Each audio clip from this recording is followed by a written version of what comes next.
ஸ்ரீ மாந்திரிக பயிற்சி மையம் குருஜி பேசுறேன். இப்போ பார்த்தீங்கன்னா, நெறைய பேருக்கு வந்து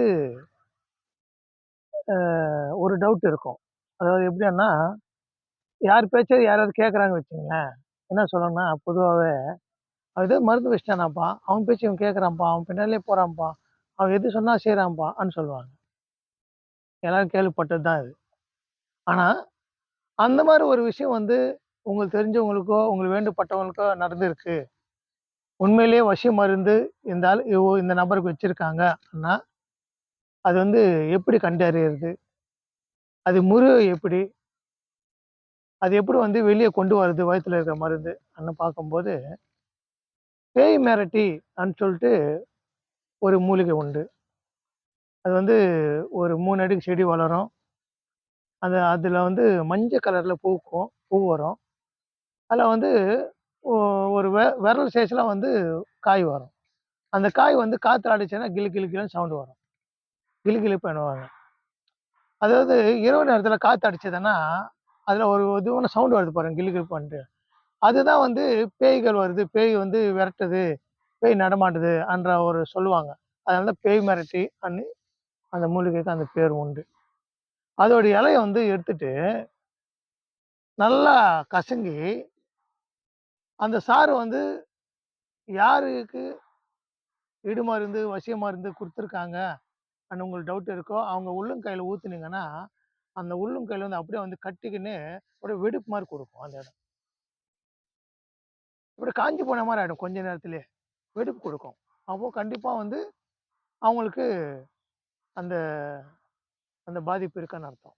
இடு மருந்து, வசிய மருந்து குடுத்துருக்காங்கன்னு அர்த்தம்.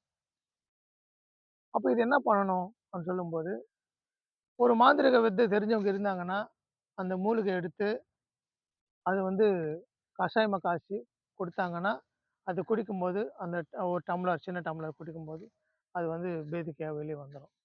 அப்படி இல்லன்னு சொன்னா, நீங்க என்ன பண்ணணும்னு சொன்னா, ஆ ஒரு இன்னொரு முறை இருக்கு. அது எப்படின்னா, நொச்சி இலை இருக்குல்ல, நொச்சி இலை. அதோட சின்னதா இதழ்கள். அதுக்கப்புறம் வந்து பார்த்தீங்கன்னா, நொய் இலை.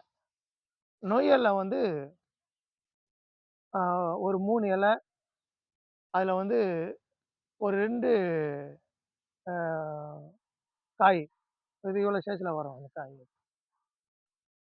அத எடுத்து நல்லா லைட்டா கொஞ்சம் இடிச்சுட்டு, சுடு தண்ணீல போட்டு, கொஞ்சம் வெல்லம் போட்டு, 2 டம்ளர் தண்ணி ஊத்தி, 1 டம்ளர் வர மாரி சுண்ட காய்ச்சணும்.